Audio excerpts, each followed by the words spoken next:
want to remember that Matthew is writing to a bunch of Jewish people who know all about the Jewish type of things. And Matthew, who has walked with Jesus, probably the oldest disciple, he wants to write this gospel down, and he's trying to tell Jews. So it's probably first written in Hebrew. And what would you do if you're going to try and convince somebody of your own culture that Jesus has the right? Well, you would start your gospel exactly as Matthew does. And a lot of Americans or people not in the Jewish culture would read don't even read the first chapter, by the way. I'm not sure if you really ever read it, at least the first part of it, because it's boring. Abraham and begot him, Isaac, and Isaac begot you and begot that. And you get to David, David begot it. Was the father of. It's kind of boring. But what's the first place I want to stop? Because it's very important. As Matthew is trying to convince Jews, just as Paul did. Paul first went to the synagogue, talked to them, and then he would be either accepted, beaten, or kicked out and stoned. But Matthew's trying to say Jesus has the right. He's got the goods. He's got the pedigree. And so here, if we see the first part of that, he obviously goes to the father of Judaism. Who started Judaism? Well, God did, but he didn't just choose Abraham and choose a group of people. God created a group of people. Remember, he called Abram out of Ur, the Chaldeans. And so God created the Israelites, the Jews. Those are his creation. And if you're a Jewish person, if you're, and I've talked with Rabbi Father Goldstein, I've talked to some others, and I've asked them, when did Judaism start? Abraham? Yes. But it was when, this is one of the important things about Isaac. Remember when he was called to sacrifice Isaac on Mount Moriah? And he took the knife and he was going to sacrifice his son? The second that the scriptures say that Abraham was going to do it, meaning Isaac was already dead in his heart, that was when Judaism started. That was when Abraham changed from his gods to being an Israelite, a follower of Yahweh, Jehovah God. And so he starts off with saying, this is Jesus's lineage, his pedigree. Abraham, father of Isaac. Everyone there, if you're a Jew, thinks, you're saying he's got the right lineage. But you go on, you read through there, a couple interesting things if you go down there. In verse 5, Salmon was the father of Boaz, whose mother was Rahab. And if it's the same Rahab, which it could be, she was a prostitute. So you have a prostitute in the lineage of Jesus. But it's pretty interesting. The next line, Boaz, the father of Obed, whose mother was Ruth. Now remember our study in Ruth. There we go. This is important. And then Obed, the father of Jesse, and then King David. What's interesting about the next section, each one of those are kings of Israel. All of them are kings. So you've got to claim not that Jesus has the right lineage in the Jewish faith, but he's also in the lineage of David king. So Jesus can be the king.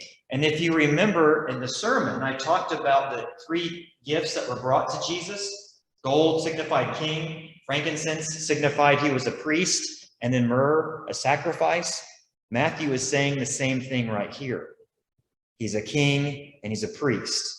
The last section, we read through those names and largely lost to history. Father of, father of, father of, father of, father of, until you get to 16. There's an interesting change in the actual language. You'll see it in English. Jacob, the father of Joseph, the husband of Mary. Notice it's not father of Jesus. And then he's, to drive home the point, he says, Mary was the mother of Jesus, who's called the Anointed One. So that's an interesting way for someone to start their gospel about Jesus, is to go way back to the very beginning and say, his beginning starts way back here. Thoughts on the genealogy before we take off on our airplane? All right, from that, what you can do with me is we're going to page to page, just talk about the sections. That's when he goes into the angel appearing to Joseph, who he just referenced in the genealogy, telling, the Christmas story. she's going to expect it. It's not your kid, but you need to take the family anyway, and the name is going to be Jesus. Chapter 2, we've got Epiphany, the wise men that come, and we're not going to talk about that because we just got through the season. I just preached on it, Star Sunday. And then they escaped to Egypt. We know that Herod was coming with the guard and the army to come and kill the babies in Bethlehem, probably between 20 and 40 babies living in that small town of Bethlehem. By the way, there were several that were killed because of the prophecy that had to take place. But when I was a kid, when they said all the babies were killed in Bethlehem, in Sunday school, I was told that, I'm thinking, oh no. I mean, it's bad, by the way. Any baby dying is bad. But my head as a little kid in 3rd grade Sunday school, I thought there were hundreds and hundreds of kids. But Bethlehem was a small town at the time. And also, you can see the army coming up from Jerusalem, or I guess slightly down from Jerusalem, right? And this is true of all the times they were sieged, exiled. When Rome came in 70 AD to destroy the temple, destroy Jerusalem, people got out. People survived. You know how gossip is, right? Or you know how we call it sometimes a prayer chain happens.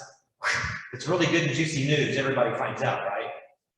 Actually, I was a junior in high school, and we went and TP'd my youth pastor's house. Now, the youth pastor was my first cousin's mother. Okay? I don't know what that is, and she makes me.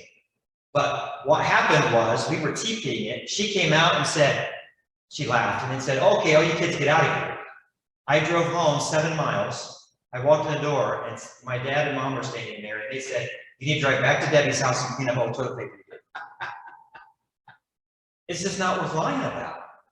It's just, okay, we'll go with it. See, that's how fast news travels. And so as they saw the army coming, moms hid their babies, but some babies died. That was but Jesus had escaped to Egypt. If you remember back to some of our other conversations during Ruth, Egypt was a place of freedom and food. You get there to hide or to get food because of the Nile. Next, we come to the baptism of Jesus in the second part of 3. And so, John the Baptist is also there, and we find out about John. But what I want to do is get to 4. So if you have chapter 4, we're going to spend a little bit of time in chapter 4. If you're with me, then we'll read it. We'll do a little bit of verse by verse in this. Jesus was led by the Spirit into the wilderness to be tempted by the devil. Now, everybody familiar with that or heard that before? This is right after his baptism. Remember they got the dove from heaven? This is my son with whom I am well pleased. And we don't know, by the way, if it was only one person who heard it or everybody heard it. But that's the story. I suspect it's very true. But then he was immediately led into the wilderness. I can tell you where the wilderness was. Very easy to find out. We know John the Baptist was down here in Jericho. So we've got the Sea of Galilee. Jesus lived his life after he was born in Bethlehem near Nazareth. He centers his ministry when he's older up here at Capernaum. And then he would take a 3-day journey and with his disciples during all the pilgrimage feasts. Across here, cut across at Bethshan, go down here, then go up to Jerusalem, which is down here. John the Baptist was baptizing in Jericho, and over here, this area here is called the wilderness. So Jesus was baptized here, he left his disciples and walked into this wilderness area. Some translations say desert. It was deserty, but it wasn't, it didn't have a loss of rocks or trees or shrubs. There might have been a little creek or a pond, an oasis type thing.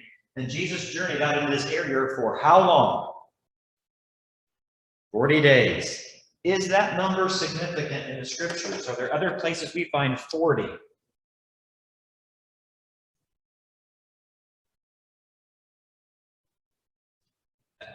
This is an easy one.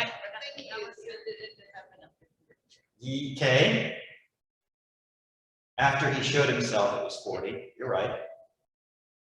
No one else. I just got Ark. What about the ark? I was waiting. Chicken. Just kidding. Just kidding. It rained for 40 days and 40 nights. Yes, and this is actually part of the symbolic nature of Jesus. Moses is considered a prophet. I mean, he wasn't a priest. His brother Aaron was a priest. But Jesus is also a prophet. And so we've got this idea of what happened. Jesus goes into the wilderness for 40 days. Moses frees the people of Egypt, right? And they wander in the wilderness, just like Jesus did, except it was for years. But there's another 40 in Moses' life. Remember the story when all the babies in Egypt had to be killed? And so mom put Moses in a basket. Okay, you know the story. By the way, she didn't make the basket, toss it in the river and say, best of luck to you. Didn't happen. What happened was, by the way, if you're a mom, you would totally get this. You got your baby. You know the Nile. You know where the Pharaoh's palace is. You know the only way this baby's going to be saved is if it's found by somebody important. So you might, as a mom, went down there and plucked some of that grass and throw it and watch for the Nile went, where it goes.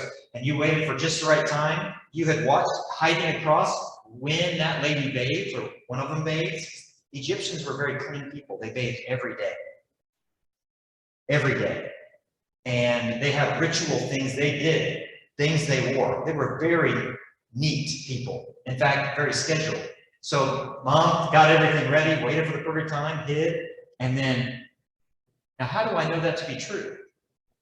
Well, because what happened next? They get the baby out, and Hebrew's interesting. She looks at the baby, and then she starts seeing the tears. The baby was miraculously quiet, but she saw the tears, and her heart went out to the baby. And they're like, you need to find, how can we do, and where's mom at? Hey, I can help. Mom is picked. Moses' mother is picked to take care of the child. It's not an accident. It's planned. God's plan. It's a wonderful thing. He grows up in the household. He's trained in 3 areas. We know he's trained in religious. Egypt had a well-documented religious system. Theology that was amazing. Plethora of gods. You might have heard of several of them for us. And we're going to get into those if we ever study Exodus. He's trained in war to possibly be a general in their army. He's also trained in government. He could never be Pharaoh because he was a foreigner. But he could be a prefect, a governor, a general, do something. So as he's trained for about 40 years. And remember what he does. He goes out, he's overseeing things, as he should be doing, and he sees an Egyptian foreman beating a Hebrew guy. What does he do to the foreman? Yeah, murder in the first, right? He kills him, and he covers up the sand. He thinks he got away with it because he realized if he murders someone, he's still subject to the laws of Egypt. But what happens is 2 Hebrew people saw him kill him and cover him up. He flees. How long is he gone for? Well, I'll tell you. He's gone for 40 years. Where is he at in those 40 years? The Sinai Peninsula. That's the wilderness. And so for 40 years, he's in the wilderness, and he goes from the age of 40 to the age of 80. And Moses is sitting on a rock, 80 years old, watching sheep. He's thinking, I used to be a prince of Egypt. And I'm sitting on a rock. I got a good life. The burning bush happens when he's 80. Most people don't realize it. He's 80. And he goes and he leads the people out. So that being said, there's parallels here to Jesus being a prophet. Jesus too.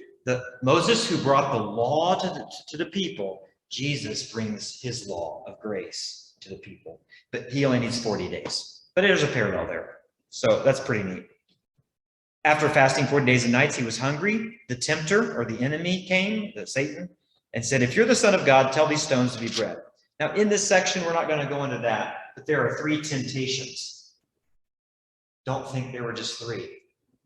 Matthew writes 3 of the temptations in Jesus' response. There was probably many more. In fact, some commentators believe he was tempted in all ways during those 40 days so that he could relate with us. Anyway, that's a neat thought. But we have so much more good stuff, we can't stick there. We've got to take off on our airplane, fly high for just a few moments, and land in chapter 5. Jesus begins his ministry, which was teaching, healing, and doing miracles. And a thing I guess we could know as believers is miracles aren't for miracles' sake. The miracles always are about something much deeper. So some miracles are a sign to show that he can, like, remember when Jesus calmed the wind and the waves? That wasn't just so that they would be safe. Jesus was showing his complete command of nature, that even the atoms and molecules would bend to his command. That was a sign. But healings weren't just so somebody would get well physically. Physical healing always leads to spiritual breakthrough. At least it should, which is why he went to the guy and said, sin no more, after he healed him. So Jesus is starting that type of ministry. He calls his disciples, which is the second half of 4. And then we get into chapter 5. Now, this is a huge section. This is where we're going to spend some time. We're going to read the first 11 or 12 verses. Maybe get into some more. We will get into some more. But this is where we need to set the stage for you good Bible students. I was taught something I feel like was incorrect in church. Not that it was bad, but I missed some things, and I don't want anyone else to miss these wonderful things. I was taught Jesus stopped and he gave this great sermon one time on the Mount, and somebody was there and wrote it down, and it was great, and that was it. But I got to tell you, if this is Jesus' best stuff, and I think it is, he would say it several times. We just have a record of it right now. Lots of people listening to it. Lots of people maybe took notes. It's very memorizable, by the way. In a culture where they memorized chapters and books at a time of the Bible, this could have been memorized if you heard it 3 or 4 times. You would realize that it would be the Beatitudes. It would be salt and light. Just like you saw what Matthew put together, these Beatitudes are amazing. It's the best sermon. And it even ends with a call to action, which is why I often in my sermons with a call to action. So Jesus does it here. But Jesus, Josephus, anybody heard Josephus, the historian? A lot of people heard about him, he's quoted a lot. Josephus is an ancient historian. He was Jewish, born just after Jesus' time, employed by the Romans in their military. He became a historian, and we have all of his books that we know of, volumes and volumes of history of the area.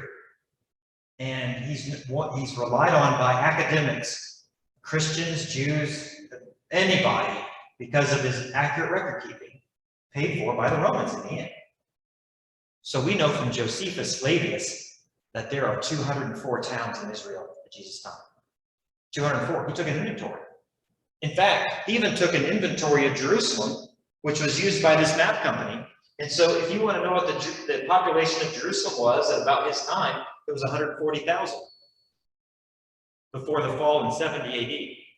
Josephus is the man, right? So Jesus was sent for the lost sheep of Israel. He said that. My job is for here right now.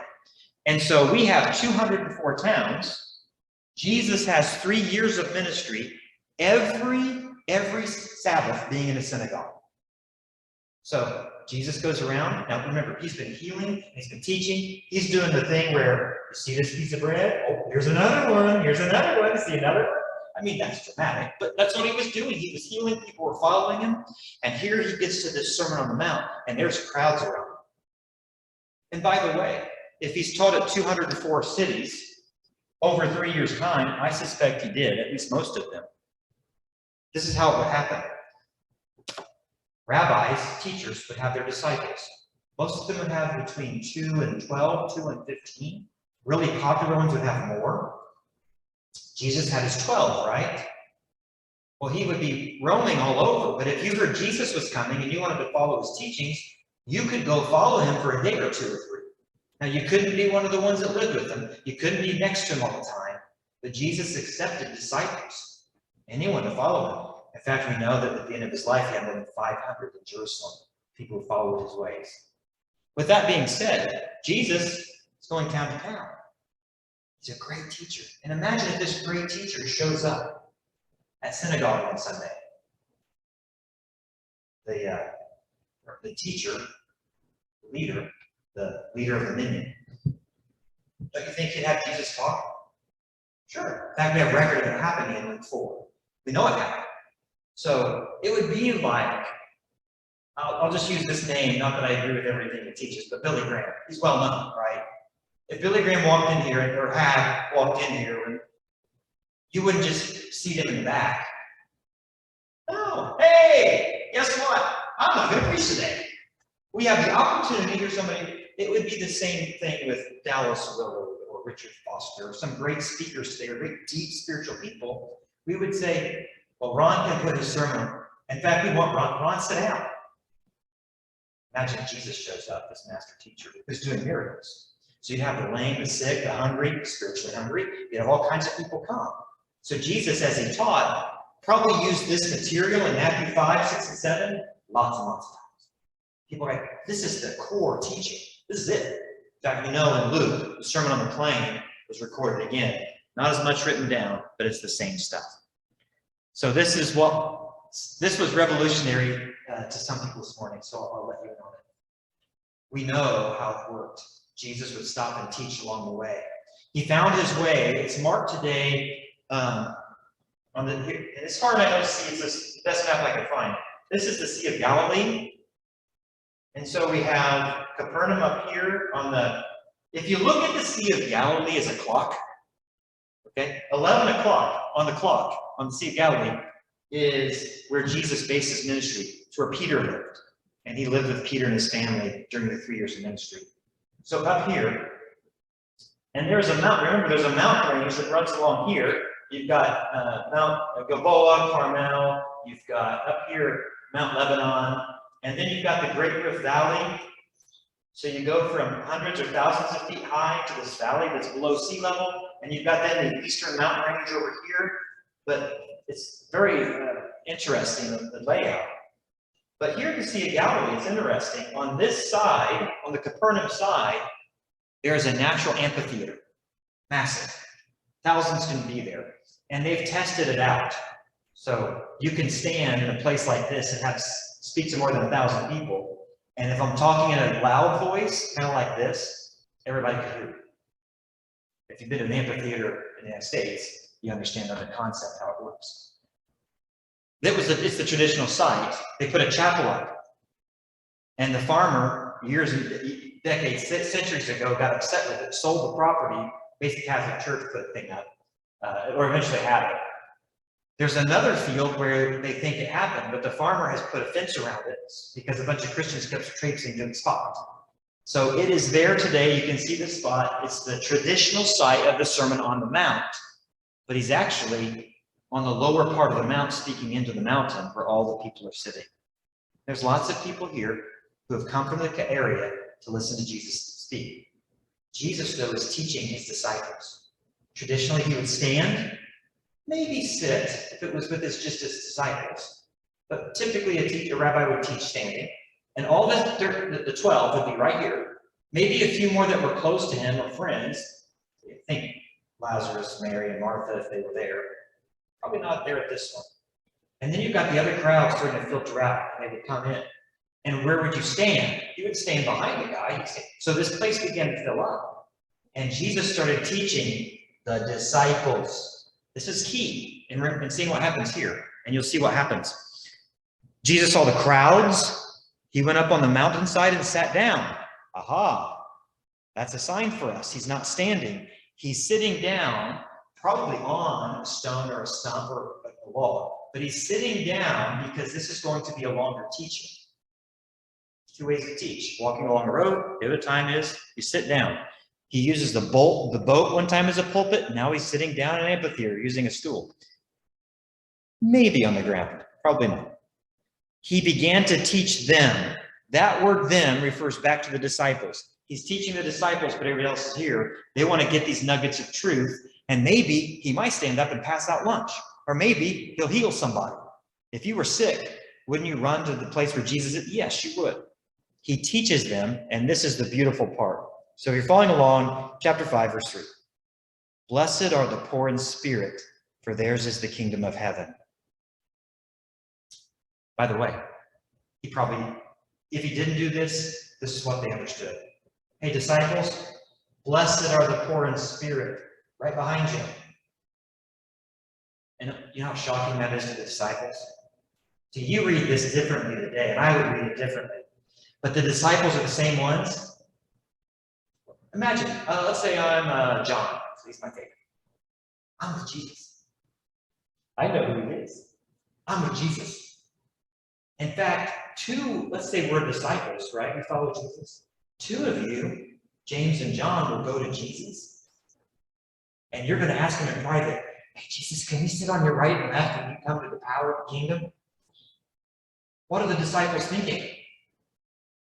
We got the Messiah. We're better than you are. Right? They're thinking that. Jesus looks at them and says, they're poor and theirs is the kingdom, not yours. That's a hard teaching. And they're probably sitting there thinking, oh yes, Jesus, we understand. Listen, just listen some more. That's what it starts off with. And imagine if you're now behind the disciples and you've struggled, you've been under the authority of Rome, maybe you've lost a child, maybe someone has been hit with the side of a mast or a boat and they're paralyzed. Maybe you've been through tough times, the farm didn't make it this year. And guess what? Jesus says, blessed are you. Yours is the kingdom. Not those people in Jerusalem who got all the nice robes. Not them, you. That's very encouraging if you're poor in spirit. Rich in spirit people don't need to hear that, by the way. Blessed are those who mourn, for they will be comforted.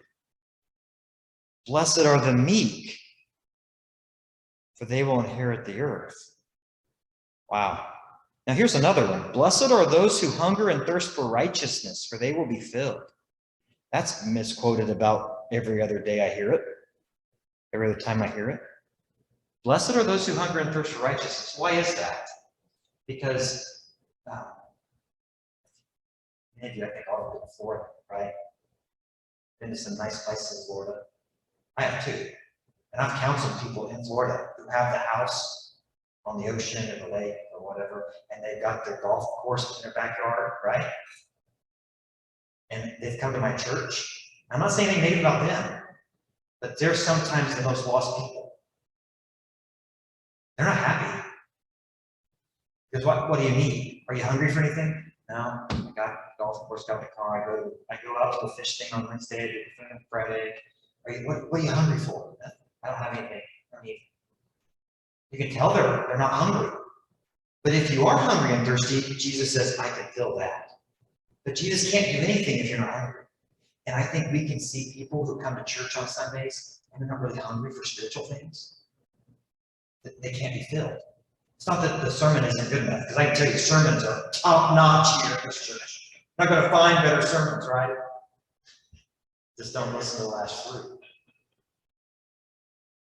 But there's something inside us that, and so sometimes I pray for I walk through the sanctuary like early Sunday mornings and pray for the people in the pews that aren't there yet. And I ask them to have a hunger and thirst for God. I ask God's Spirit to break their hearts open.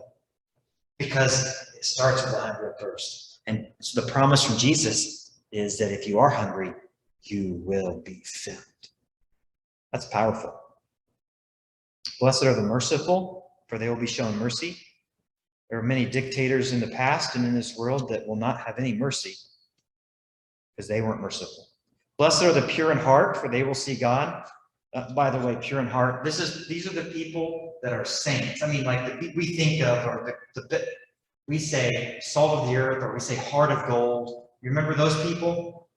And yet sometimes the worst things happen to them. It's okay, God sees it. God sees it because they will see him. This is pretty powerful.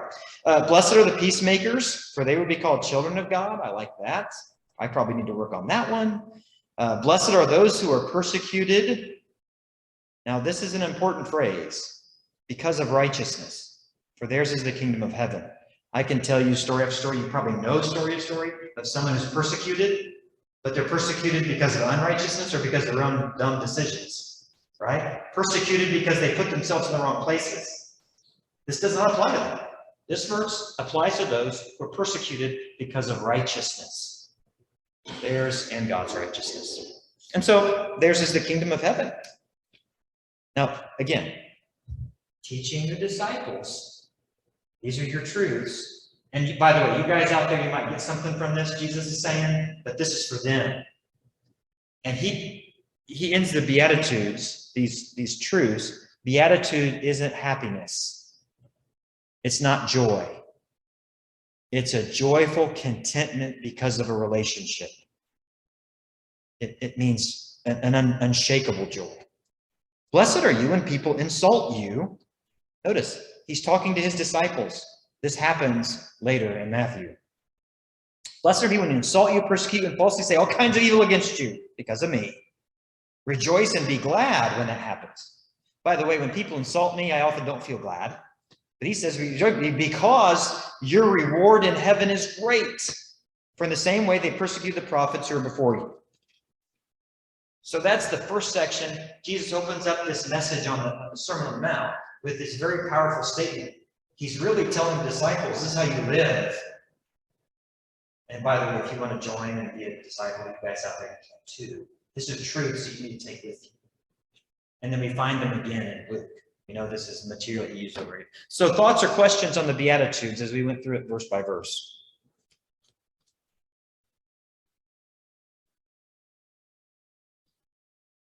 Or comments? I would say I like the way you described it.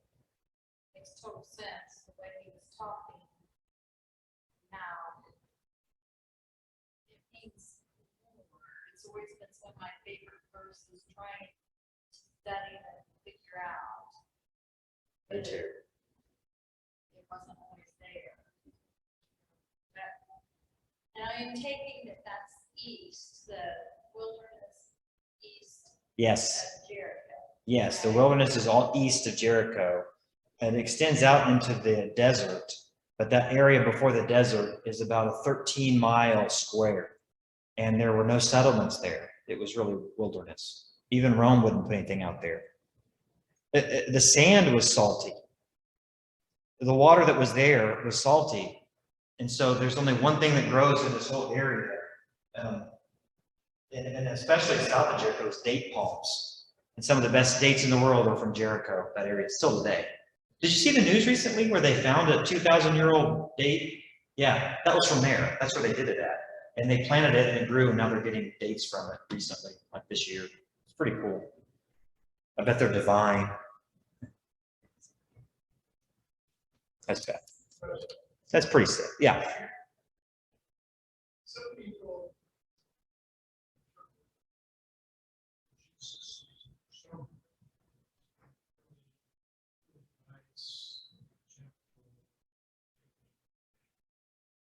some people feel some suggesting more of a rebel, more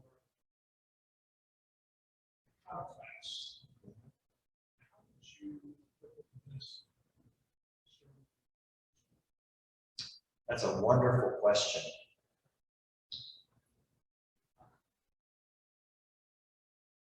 I so badly was going to jump into examples and stories, but I'll just say, there are times he's rebel, and there are times he's as gentle and meek as they come.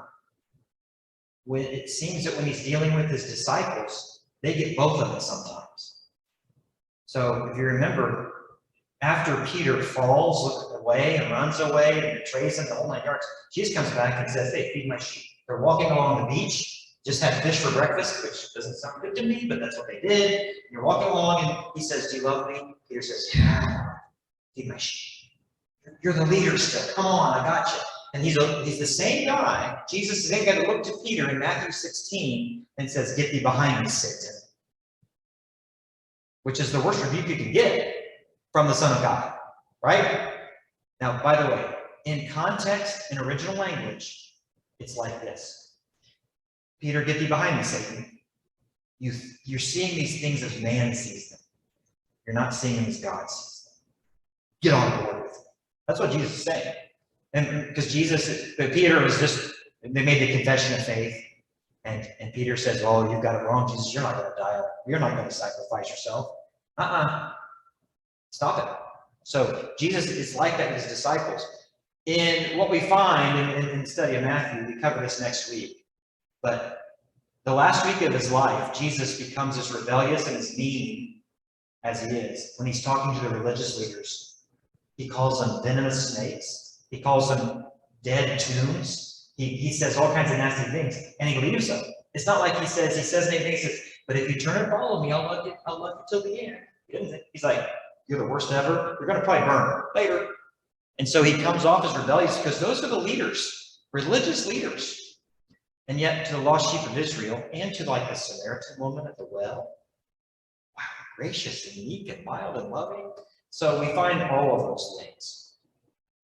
To my friends who say he was more of a rebel because of that, we know he still wore the traditional rabbi prayer shawl, teacher shawl. And he still answered to being a rabbi.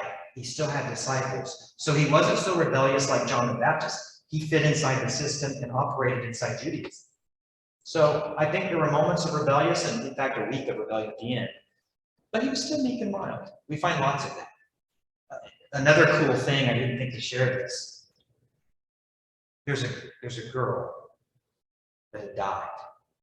I mean, think of a little girl dying, sad. He comes, I think it was Dorcas. No, that was Dorcas, it was a different one. And Jesus says in Aramaic, Talitha kum. And it says little one or little girl arise. However, in the original language, there was a little mark, a tittle, a little mark. It would change that word from girl to lamb. And I suspect in the original language, in the original manuscript, it was lamb. Because you've got the good shepherd who has come to rescue the girl, the lamb, and he speaks over her enough so other people can hear it. Little lamb arise. And she comes back to life. That's not rebellion. That's sneak and mild. So, but there's lots of elements of rebellion. So good comment. Thanks for the question.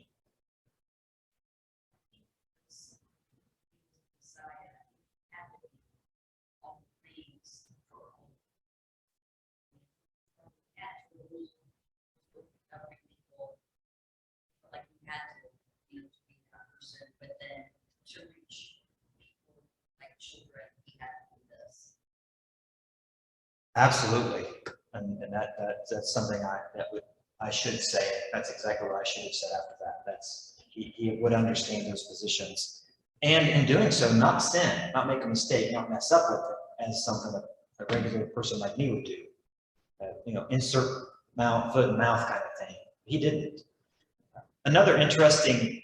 We should probably save this for next week, but he responds to people at the last week of his life. He's there and he's beaten and bleeding. He's going to be crucified, and they say, "Are you a king? Are you a king of the Jews?" And so finally he answers, "Yes, it is as you say." He's coy at times, where he doesn't, but there he does. And yet, when he's asked that by another person, Herod, he will not respond to him. And what most people don't know is, in that culture, that's the best put down rebuke. When the authoritarian person asks you a question, you are required to answer. And for Jesus to not say a word is saying, pox on your house. I'm not going to answer you. Because what you'd want to do is say yes or no. No to get out of it, say yes to affirm it. And you don't deserve an answer, is what that's saying. You haven't earned any answer because I don't respect you.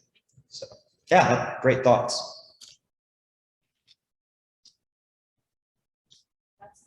I remember, if you think about Passion of Christ or those times, you remember him not responding.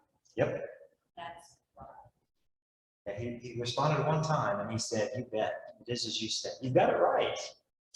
And it's funny because the Jews are a small numerical people, odd ways, out in the middle of the nowhere.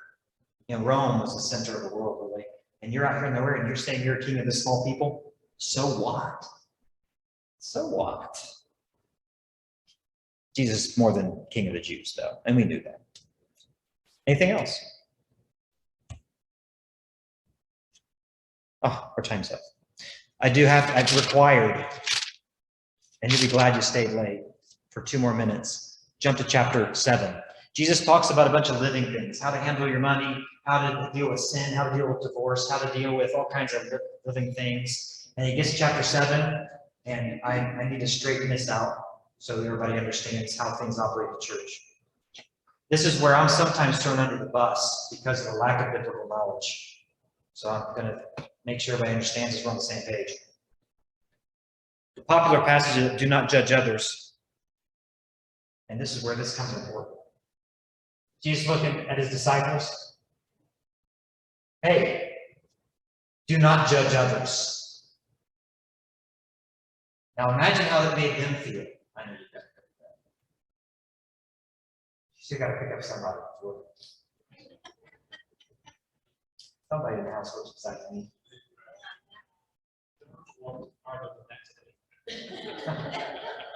Hey.